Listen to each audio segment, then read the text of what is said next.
paid out, with the winning team taking home $1 million. There's also a $50,000 purse for the top goal scorer and the winning coach. Get ready for the newest and boldest club football competition in Jamaica. This is David versus Goliath. This is the Popeyes Challenge Cup on CVM TV. Popeyes Challenge Cup rolls on into the quarterfinal round Wednesday, June 3. It's win or go home. This is where true quality rises to the top. CVM TV will thrill you with a doubleheader from the Anthony Spalding Sports Complex. Jamaica Premier League champions Portmore United look to take a league and cup double, but face off against a Montego Bay United team hungry for silverware in the feature at 8:30 p.m. In the curtain raiser at 6 p.m, home team Arnett Gardens welcome a Jamaica Defence Force team whose military prowess saw them pull off a coup against Premier League giants Cavalier and march into the quarterfinals. Will David slay Goliath? Or will the mighty prevail? It's a tasty Popeyes Challenge Cup quarterfinal doubleheader live on CVM TV. Every dream conquered is another dream gained. I land and I fly again like a jet plane. Headed straight in your direction, 'cause I'm wiser, one step closer. I'm winning 'cause I work so hard, and the music keeps on playing.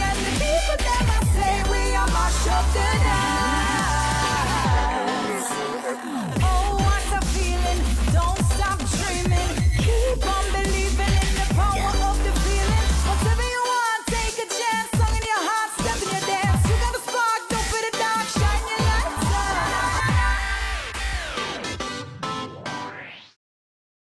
Let's delve deep into the issues. We'll take you beneath the surface. Greetings and salutations. My name is Orville Higgins, and it's another edition of Fan Central. Talking to the people at the heart of the top sporting stories. Hear from your favorite sportsmen and women and the administrators who work tirelessly to make it all happen. It's live sports talk. I've written an entire article. Yes. Looking at all the major issues every Tuesday at 9 p.m. It's Fan Central.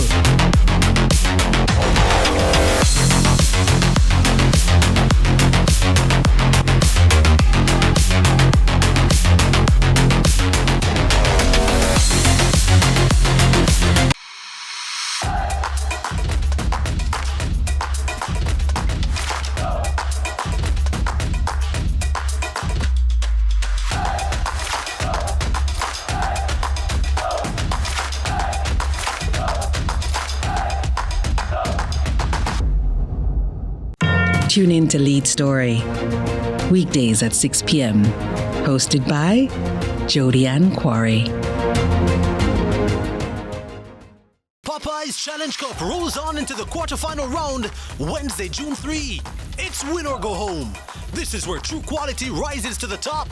CVM TV will thrill you with a doubleheader from the Anthony Spalding Sports Complex. Jamaica Premier League champions Portmore United look to take a league and cup double, but face off against a Montego Bay United team hungry for silverware in the feature at 8:30 p.m. In the curtain raiser at 6 p.m, home team Arnett Gardens welcome a Jamaica Defence Force team whose military prowess saw them pull off a coup against Premier League giants Cavalier and march into the quarterfinals. Will David slay Goliath? Or will the mighty prevail? It's a tasty Popeyes Challenge Cup quarterfinal doubleheader live on CVM TV. Hey, what's up, one? Hi, I am Candy Pang.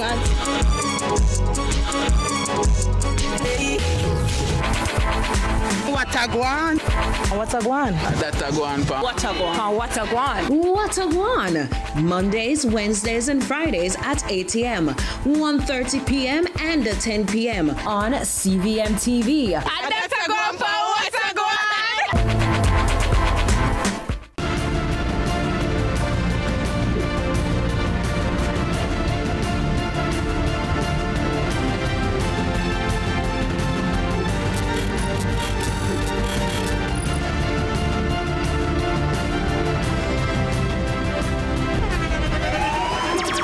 The internationally acclaimed On Stage with Winford Williams. At a new time, Saturdays at 8 p.m.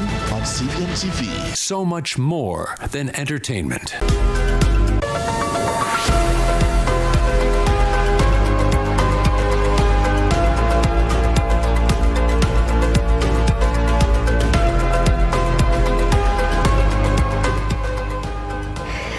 for joining us for CVM News at noon. It's Tuesday, June 2, 2026. I'm Amoy Harriet.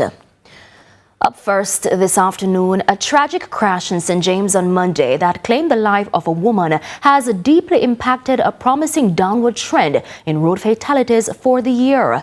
That's according to Vice Chairman of the National Road Safety Council, Dr. Lucien Jones, who says prior to Monday's tragedy, road deaths had plummeted by 29% compared to the same period last year. So we are celebrating the fact that we have been on a downward trend. 29% less than last year. And last year, 374 people died. And at this time, last year, 158 people have died compared to the 111 who have died this year. So that tragic death of the young 22-year-old female came as a shock and a terrible tragedy. Concerns continue to mount this afternoon over Jamaica's readiness for the 2026 Atlantic hurricane season, which officially got underway on Monday. But even as many Jamaicans continue to build back after Hurricane Melissa, authorities insist the country is prepared and that measures are already in place to respond to any threat this season may bring. Is definitely ready to take on the challenges of managing any emergency that should come our way. Director General for the Office of Disaster Preparedness and Emergency Management, ODPEM, Commander Alvin Gale, in an interview with CVM News on Monday. June 1 marks the start of the 2026 Atlantic hurricane season. It ends on November 30. But while a new hurricane season is now underway, many Jamaicans haven't moved on from the last one. There are dozens of people who remain in shelters over 7 months after Hurricane Melissa. And for many others, home is now a makeshift structure held together by tarpaulin and zinc. Urban planner and public policy expert Professor Carol Archer is concerned. Here's why I'm concerned, particularly as it relates to the building codes and the number of personnel within the local authority who are so trained in the new building code to do the necessary investigation, enforcement, approval. Yes, we still have not moved to the level where we have full training and certification on the building officers. Commander Gale, however, insists the country is ready. Based on our assessments, we do believe that the national system is operationally ready and also response capable. Notwithstanding, there may be a few areas that we need to target for improvement. I will say it really depends on the scale of the operations. Melissa for us was a really large event. Our ability to scale up the national system to the size required may be our greatest challenge, but we have put systems in place. We do have the Jamaica Defense Force, the Fire Brigade, the Jamaica Constabulary Force as our boots on the ground. So we do have those operational elements ready to give an effect to any disaster recovery response mechanism that we need to put on the ground. But Professor Archer is calling into question a number of infrastructural challenges she says needs to be addressed if the country intends to withstand any major disasters. To fully agree with the Director General in terms of the state of readiness. How have we moved on the capital expenditure to improve on a certain infrastructure in communities, especially the communities that have been most affected, to restore the road network, to restore the bridges, and to address the drainage. Amoy. A thick plume of Saharan dust is affecting Jamaica, prompting warnings from health and environmental authorities about its potential impact on air quality and public health. The Ministry of Health is urging Jamaicans, particularly those with respiratory conditions, to take precautions as dust particles continue to linger across the island. NEPA is also monitoring conditions closely and encouraging residents to stay informed. Akeem Orit has more. The familiar haze hanging over Jamaica's skies is more than just an inconvenience. It is the latest blanket of Saharan dust, a weather phenomenon that travels 4,143 miles across the Atlantic Ocean before reaching Jamaica. As the Saharan dust moves across the island, manager of the Air Quality Management Branch at the National Environment and Planning Agency, Jodian Marston, says the agency is monitoring and tracking the movement of the dust. We basically track using satellites, and that is in conjunction with the Met Services as well. We also do our ground monitoring of particulates, because what Sahara dust, the Sahara dust intrusion will cause is an increase in particulate pollution. So we track concentration of particulate matter at the ground level as well. The Ministry of Health and Wellness has since warned that exposure to the dust can aggravate respiratory illnesses such as asthma, chronic obstructive pulmonary disease, respiratory infections, and allergies. Beyond the health concerns, the air quality manager says the dust can have significant effect on the environment. In some areas, we have seen where the air quality has deteriorated from good to moderate, and in some cases, it has also deteriorated to unhealthy. What it does is not only increasing the air pollution, but it can also cause algal blooms when the dust is deposited over our waterways. It can also transport soil-borne bacteria and fungi, and that can have an effect on our agriculture as well. Some experts have suggested that climate variability may influence dust activity. NEPA has observed changes in the frequency, duration, and intensity of Saharan dust events affecting Jamaica over the years. We have on record these intrusions as far back as probably the 70s or earlier. But what we have noticed is that in recent times, the intensity of these storms has increased. If you look back in 2020, we had a major dust intrusion, and the scientific community has really labeled this as a Godzilla storm because. It's time now for a break, but please stay with us.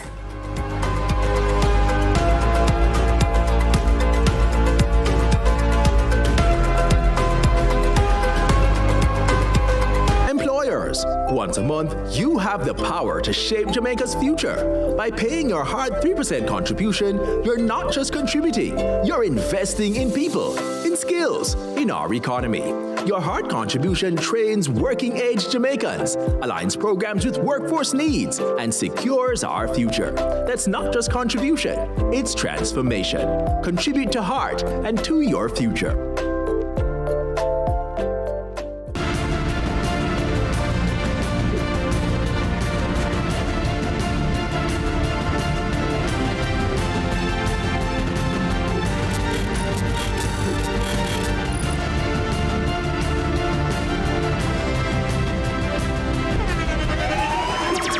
The internationally acclaimed On Stage with Winfred Williams. At a new time, Saturdays at 8 p.m. on CVM TV. So much more than entertainment.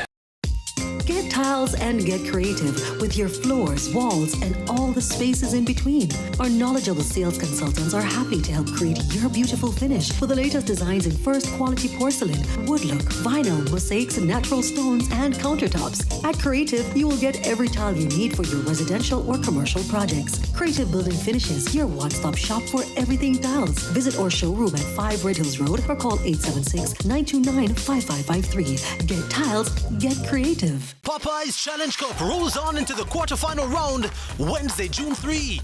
It's win or go home. This is where true quality rises to the top. CVM TV will thrill you with a doubleheader from the Anthony Spalding Sports Complex. Jamaica Premier League champion Sportmore United look to take a league and cup double, but face off against a Montego Bay United team hungry for silverware in the feature at 8:30 p.m. In the curtain raiser at 6 p.m., Home team Arnett Gardens welcome a Jamaica Defence Force team whose military prowess saw them pull off a coup against Premier League giants Cavalier and march into the quarterfinals. Will David slay Goliath?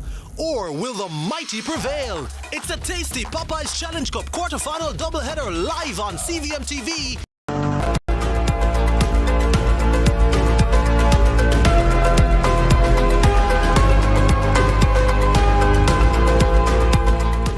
Welcome back to CVM News at noon. Commuters across the island are now facing higher transportation costs after the government approved a 16% fare increase for public passenger vehicle operators.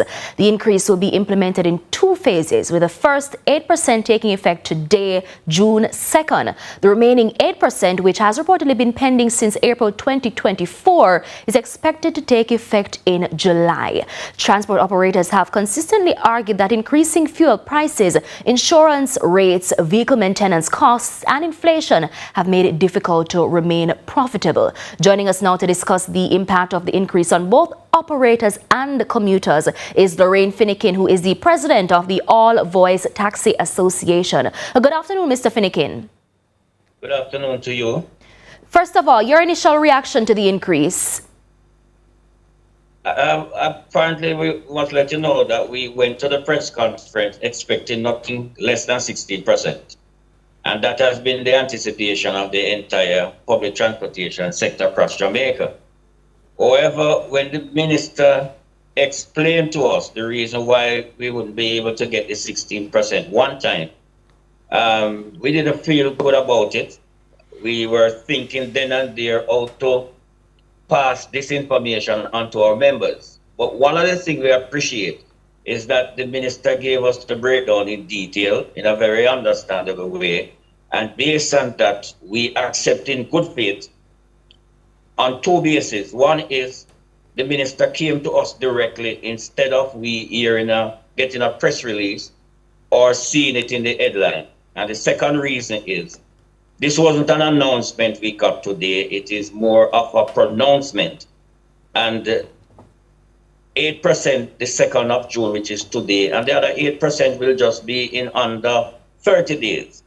So when we take those into consideration, we accept in good faith. So as I shared with our viewers earlier, some of the issues raised by operators as to why this increase was necessary. But do you believe the 16% is enough to offset the kind of operational costs that are facing operators right now? Absolutely not. It is nowhere helping us at this time. I'll tell you in short, when 16% was defined in 2023, we were just at operational costs. Just a few percent below operational costs. So come April 1, 2024, we were anticipating the 16% because it would have now taken us a little bit over operational costs. Our owners and operators would start to see a return on their investment. So with all of the things that happened between 2023 until today, the sector has to be heavily subsidizing the cost of operating on a daily basis. So 16% with the number of increase we would have had between 2023 and now, more so since March of this year. One quick example is March of this year, a Pro Box take between 5,500 to 6,000 to fill the tank. Today, as we speak, it is between 8,400 and 8,600.